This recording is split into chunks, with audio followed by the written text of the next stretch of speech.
இந்த தூதர்கள் புருஷர்கள் மனுஷ சாயலானவர்கள். இப்போ ஆதியாகமம் 1வது அதிகாரத்துக்கு நீங்க திருப்புறீங்களா, அங்க ஆண்டவர் சொல்றார், நமது சாயலாக மனுஷனை சிருஷ்டிப்போமாக. இந்த தூதர்களுடைய சாயலும் மனுஷ சாயல் தான். பாருங்க, வேதம் சொல்லுது. அப்போ நமது சாயலாக சொல்லி தேவன் சிருஷ்டிப்பின் தொழில பேசுறது 3 தேவர்களை குறிக்காது, தேவ தூதர்களை குறிக்கும். இதை நீங்க தேடி பார்த்தீங்கன்னா அது உங்களுக்கு புரியும். அங்கேயும் அநேக தேவர்களை பற்றி வேதம் சாட்சி கொடுக்கல. தேவன் ஒருவர் தான் உண்டு. அந்த தேவனை பற்றி தான் எல்லா இடங்களிலும் சாட்சி கொடுக்குது வேதம். ஒரு முறை ஒரு திருமணத்துக்கு நான் போயிருக்கும் போது ஒரு சில சகோதரர்கள் என்கிட்ட வந்தாங்க. நான் அப்படியே சும்மா கேமரா எடுத்து ஒரு சில போட்டோகள் எடுத்துட்டு இருந்தேன். வந்து பிரதர்ஸ் சொன்னாங்க, பாஸ்டர் ஒரு ஊழியக்காரரை பார்க்கணும், நீங்க வாங்க அப்படின்னாங்க. சரி அப்படின்னு சொல்லி நான் புறப்பட்டு போனேன். அங்க போற அந்த ஊழியக்காரர்கிட்ட பேசும்போது அவர் ஒரே ஒரு வார்த்தை தான் பேசினார். பாஸ்டர், எனக்கு ஒரே ஒரு சந்தேகம். யோவான் 17வது அதிகாரத்துல 3வது வசனம் எனக்கு சந்தேகம் அப்படின்னாரு. வாசிங்க. ஒன்றான மெய்தேவனாகிய உம்மையும் நீர் அனுப்பினவராகிய இயேசு கிறிஸ்துவையும் அறிவதே நித்திய ஜீவன். நீர் அனுப்பினவராகிய இயேசு கிறிஸ்துவை அறிவதே நித்திய ஜீவன். இப்போ ஒரு என்கிட்ட ஒரு கேள்வி. பாஸ்டர், ஒன்றான மெய்தெய்வமாகிய உம்மையும், ஒன்றான மெய்தெய்வம் ஒருத்தர் இருக்கார் பாஸ்டர், நீர் அனுப்பினவராகிய இயேசு கிறிஸ்துவை அறிவுதான் நித்திய ஜீவன் பைபிள் சொல்லுது. இந்த அனுப்பப்பட்டவர் யார், அனுப்பினவர் யார் அப்படின்னு சொல்லி கேட்டார். இந்த கேள்விக்கு மட்டும் எனக்கு பதில் சொன்னீங்கன்னா போதும், மற்ற எல்லாம் எனக்கு புரியுது அப்படின்னா. நான் அவர்கிட்ட ஒரு வார்த்தை சொன்னேன், பிரதர், நானும் உங்களுக்கு எந்த பதிலும் சொல்ல தயாரா இல்ல. ஒரு வார்த்தையை நான் உங்களுக்கு சொல்றேன், நீங்க எனக்கு பதில் சொல்லுங்க அப்படின்னு. என்ன அப்படின்னாரு. யோவான் 12வது அதிகாரம் 45வது வசனத்துக்கு என்ன பதில் அப்படின்னு சொல்லி கேட்டேன். என்னை காண்கிறவன் என்னை அனுப்பினவரை காண்கிறான். என்னை அனுப்பினவரை காண்கிறான்பா. காண்பான்னு சொல்லல, காண்கிறான். பிரசன்டன்ஸ். இயேசு கிறிஸ்து பதில் சொன்னார், எப்பா என்னைய காண்றவன் என்னை அனுப்பினவரை காண்கிறான். இது எப்படி நம்பக்கூடிய வார்த்தை? சிந்திச்சு பாருங்க. இயேசு கிறிஸ்து பொய் சொல்றாரா? இல்ல, அவர் சத்தியம். என்னை காண்கிறவன் என்னை அனுப்பினவரை காண்கிறான். குமாரனை கனம் பண்ணுகிறவன் பிதாவை கனம் பண்ணுகிறான். குமாரனை காண்கிறவன் பிதாவை காண்கிறான். ஏன் இந்த வார்த்தையை அவர் சொன்னார்? இந்த வார்த்தை வாசித்து, இந்த ஒரு வார்த்தை தான் வாசித்தார், அவ்வளவுதான். என்னை காண்கிறவன் என்னை இல்லப்பா, என்னை அனுப்பினவரை காண்கிறான். அனுப்பினவர் யாரு? அதே பிதாதான். அப்ப என்னை காண்கிறவன் பிதாவை காண்கிறான், அதுதான் அர்த்தம். அப்படியே பைபிளை மூடி வச்சுட்டு நீங்க எப்ப ஞானஸ்நானம் கொடுக்குறீங்கன்னாரு. சாயங்காலம் 3:30 மணிக்கு அப்படின்னு தாமிரபரணி ஆத்துக்கு கரெக்டா வந்து நின்னாரு ஞானஸ்நானம் எடுக்கிறது. பாருங்க, ஒரு சிறு குழப்பம். ஆனா வேதம் உங்க விளக்கம் கொடுக்குது. நான் உங்களுக்கு விளக்கம் கொடுத்தேன்னா அது யூஸ் இல்ல. ஒரே தேவன் தான் நமக்கு உண்டு, அநேக தேவர்கள் கிடையாது. வேதத்துல எந்த ஒரு பகுதியில் இருந்து உங்களால் ப்ரூவ் பண்ண முடியாது. பாருங்க, பைபிள் சொல்லுது. அப்போ என்னை காண்கிறவன் என்னை அனுப்பினவரை காண்கிறான். ஒரு நேரத்தில் பிலிப்பும் தோமாவும் ஆண்டவரிடத்துல போனாங்க. அவங்களுக்கு சந்தேகம் இருந்துச்சு. பாருங்க, ஆண்டவரிடத்துல போய் கேட்க போறாங்க. ஆண்டவர் சொன்னார், யோவான் 14வது அதிகாரம் 8வது வசனத்தை வாசிங்க. பிலிப்பு அவரை நோக்கி ஆண்டவரே பிதாவை எங்களுக்கு காண்பியும், அது எங்களுக்கு போதும் என்றார். ஏப்பா, அது ஒண்ணு எனக்கு போதும், அவ்வளவுதான். பெரிய குழப்பம் எங்க இருக்கு? இதுலதான் இருக்குது. பிலிப்பு கேட்கிறான், ஆண்டவரே பிதாவை மட்டும் காட்டும், அவ்வளவு போதும் எனக்கு. வேற ஒரு கேள்வி உம்மிடத்துல நான் கேட்க மாட்டேன். பாருங்க, தோமாவும் இருக்கிறான். சொல்லுங்க. அதற்கு இயேசு பிலிப்புவே இவ்வளவு காலம் நான் உங்களுடனே கூட இருந்தும் நீ என்னை அறியவில்லையா? என்னை அறிஞ்சுக்கிடலையாப்பா? என்னை கண்டவன் பிதாவை கண்டான். பிதாவை காண்பான் இல்ல, கண்டான். அப்படி இருக்க முடிஞ்சு போன ஒரு வார்த்தை சொல்றாரு பாருங்க. என்ன நீ கண்டது உண்மையா இருந்தா பிதாவை நீ ஆல்ரெடி கண்டாச்சுப்பா. அப்படி இருக்க பிதாவை எங்களுக்கு காண்பியும் என்று நீ எப்படி சொல்லுகிறாய்? ஒரு கேள்வியை தூக்கி வச்சுட்டாரு. பிதாவை எனக்கு காட்டு நீ எப்படிப்பா கேட்கிறா? இவ்வளவு நாள் நான் உன் கூட இருந்தீங்க, உனக்கு தெரியல நான் யாருங்கிறது புரியல. என்னை கண்டவன் பிதாவை கண்டான். ஏன் அப்படி சொன்னார்? யோவான் 10வது அதிகாரம் 30வது வசனம் சொல்லு பாருங்க.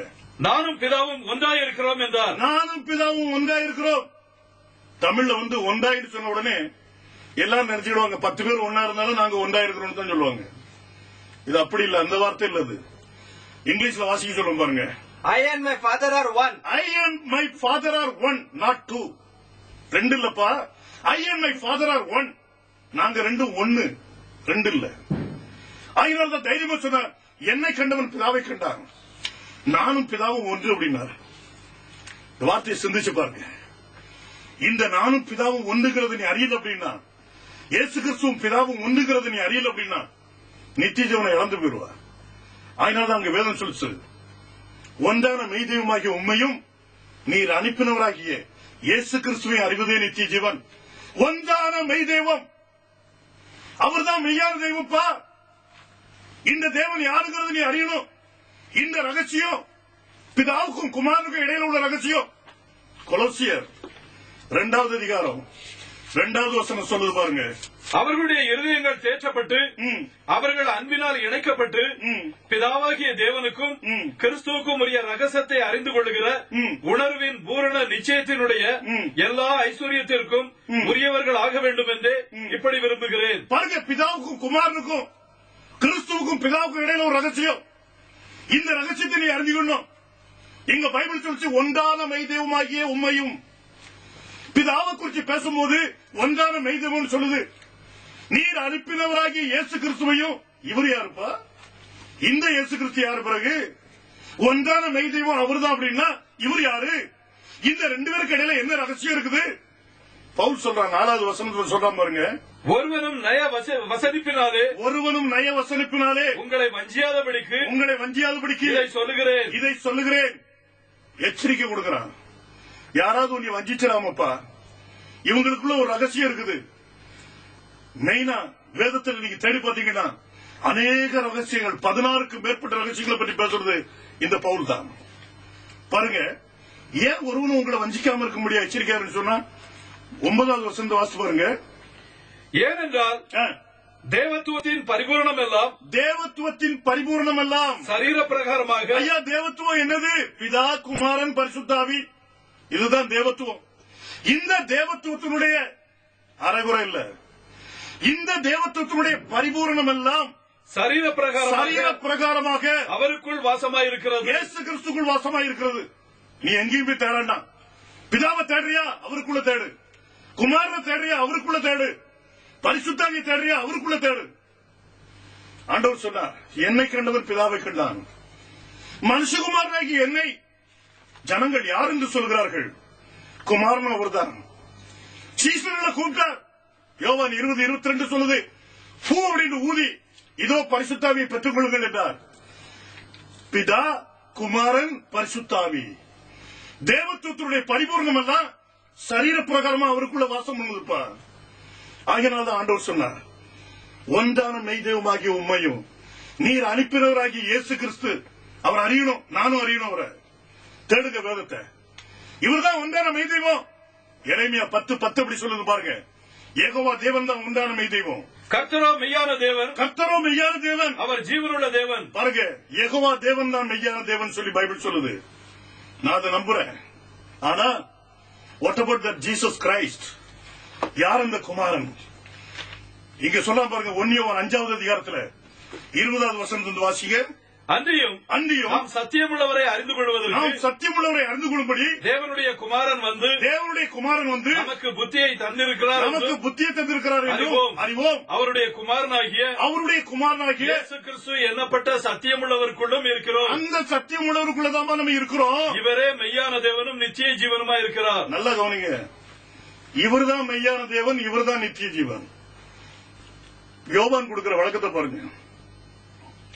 இவரே மெய்யான தேவனும் நித்திய ஜீவனுமா இருக்கிறார். எரேமியா சொன்னா கர்த்தரோ மெய்யான தேவன்.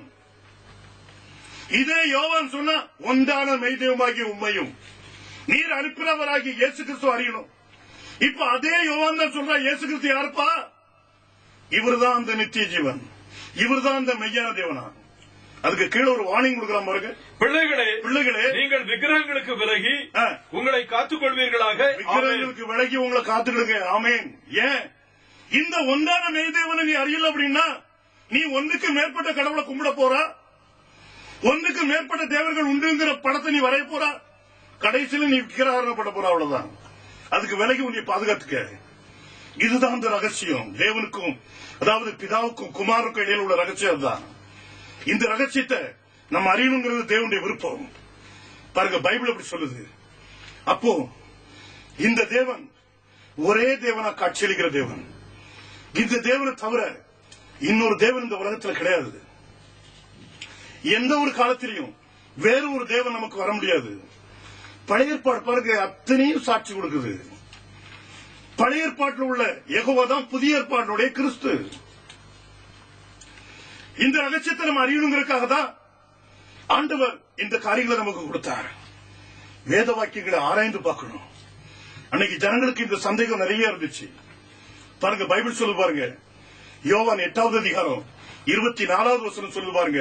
ஆகையால் நீங்கள் உங்கள் பாவங்களில் சாவீர்கள் என்று உங்களுக்கு சொன்னேன். நானே அவர் என்று நீங்கள் விசுவாசியாவிட்டால் உங்கள் பாவங்களிலே சாவீர்கள் என்றார். நானே அவர் என்று நீ விசுவாசிக்கலன்னா உன் பாவத்தில் நீ சாவ போற. If you don't believe that I am he, இயேசு சொல்றார், if you don't believe that I am he, you will be going to die in your sin. எவ்வளவு அருமையா சொல்றாரு பாருங்க. இவங்களுக்கு புரியல யாருன்னு கேட்டாங்க. அதற்கு அவர்கள் நீர் யார் என்றார்கள். கேட்டா ஒரு கேள்வி, நீர் யார் அப்படின்னா இயேசு அவர்களை நோக்கி நான் ஆதி முதலாய் உங்களுக்கு சொல்லி இருக்கிறவர் தான். ஆதி முதலா உங்ககிட்ட பேசி இருக்கிறவர் தான், வேற யாரும் இல்ல. 27வது வருஷத்தை பாருங்க. பிதாவை குறித்து பேசினார் என்று, பிதாவை குறித்து அவர் பேசினார் என்று அவர்கள் அறியாதிருந்தார்கள். ஆதலால் இயேசு அவர்களை நோக்கி நீங்கள் மனுஷகுமாரனை உயர்த்தின பின்பு நானே அவர் என்றும். பாத்தீங்களா, அதுக்கு முன்னால உனக்கு தெரியாதுப்பா. மனுஷகுமாரனை உயர்த்தின பிறகு நான் அவருங்கிறத உன்னை புரிஞ்சுக்கிடுவா. பாருங்க, பைபிள் சொல்லுது, இயேசு கிறிஸ்து அந்த நாட்களில் ஜனங்கள் அறியாம தான் இருந்தாங்க. ஒரு சிலர்கிட்ட இந்த இயேசு கிறிஸ்துவ பற்றி நம்ம கேட்கலாம். இவரை பற்றி என்னப்பா தெரியும் உனக்கிட்ட கேட்போம். பாருங்க, பேதுரு பெரிய ஒரு பிரச்சாரக்காரன். பேதுரு தேவனை நல்லா அறிஞ்சவன், அவருடைய ரைட் ஹேண்ட் சொல்லலாம். பேதுருட்ட கேட்டு பாருங்க, பேதுருக்கு இயேசு பற்றி என்ன தெரியும். 2 பேதுரு 1வது அதிகாரம் 1வது வசனத்தை வாசிங்க. நம்முடைய தேவனும் ரட்சகருமாய் இருக்கிற இயேசு கிறிஸ்துவனுடைய நீதியால் போதும். இந்த பேதுரு சொல்றான், இவனுக்கு தேவனும் அவர்தானா, ரட்சகரும் அவர்தானா. யோசிச்சு பாருங்க. பழைய ஏற்பாடு சொல்லிச்சது, இஸ்ரவேலை கேள், நம்முடைய தேவனாய் கர்த்தர் ஒருவரை கர்த்தர். ஒரு யூதன், இவன் யெகோவாவை தவிர வேற கடவுளை ஏத்துக்க மாட்டான். இவனை துண்டு துண்டா வெட்டி போட்டாலே ஏற்க மாட்டான். அந்த ஒரே தேவனை வணங்கக்கூடிய ஒரு பேதுரு இயேசு கிறிஸ்து பற்றி சாட்சி கொடுக்கலாம் பாருங்க. நம்முடைய தேவனும் ரட்சகருமாய் இருக்கிற இயேசு கிறிஸ்து. இந்த பேதுருக்கு தேவனும் அவர்தான், ரட்சகரும் அவர்தான். உங்களுக்கு அவர் யாருன்னு நீங்களே பேசிடுங்க ஆண்டவர்ட்ட. உங்களுக்கு அவர் யார்? உங்களுடைய தேவனா, உங்களுடைய ரட்சகரா? அது நீங்களே ஆண்டவர்ட்ட பேசுங்க. பேதுரு சொன்னா அது மட்டுமல்ல. 1 பேதுரு 1வது அதிகாரம் 17வது வசனம் சொல்லு பாருங்க. அன்றியும் பட்சபாதம் இல்லாமல் அவனவனுடைய கிரியைகளின்படி நியாயம் தீர்க்கிறவரை நீங்கள் பிதாவாக தொழுது கொண்டு வருகிறபடியால். யார் உங்களை நியாயம் தீர்க்க போறவரு? இதோ சீக்கிரமாக வருகிறேன், அவனவனுடைய கிரியைகளின்படி நான் அளிக்கும் பலன் என்னோட கூட வருகிறது. இயேசு கிறிஸ்து தான் வராரு நியாயம் தீர்க்கிறதுக்கு. இவரை நீ எப்படி தொழுது கொள்றியா? பேதுரு சொல்ல, அவனுடைய கிரியைகளின்படி நியாயம் தீர்க்கிறவரை நாம் யாரா தொழுது கொள்றோமா? பிதாவாக தொழுது கொள்கிறபடியால். அந்த இயேசு கிறிஸ்துவை இவன் பிதாவா தொழுது கொள்றான். ஆகினால்தான் சொன்னா நம்முடைய தேவனும் ரட்சகருமாயிருக்கிற இயேசு கிறிஸ்து. யோவான் கேட்டு பார்க்கலாமே. ஒரு சாட்சி கொடுக்க ஒரு யோவான் வந்தானே இயேசு கிறிஸ்துடைய பாதையை சரி கட்டுறதுக்கு. அவன் என்ன சொல்றான் பாருங்க. யோவான் 3வது அதிகாரம் 31வது வசனத்தை வாசிங்க. உன்னதத்திலிருந்து வருகிறவர் எல்லோரிலும் மேலானவர். He is over in all. Bible சொல்லு பாருங்க. John 3:31. He that cometh from above is above all. He is over in all. கேட்கலனா பைபிள் பாருங்க. வேதம் அப்படி சொல்லுது. உன்னதத்திலிருந்து வருகிறவர் எல்லோரிலும் மேலானவர். இந்த சாட்சி சரிதானா? யோவான் இந்த சாட்சி கொடுத்தானே, அப்ப இந்த சாட்சி சரிதானா? பவுல்கிட்ட கேட்டு போகுமா, உனக்கு என்னப்பா தெரியும் இயேசு கிறிஸ்துவை பற்றி? பவுல் என்ன சொல்றான் பாருங்க.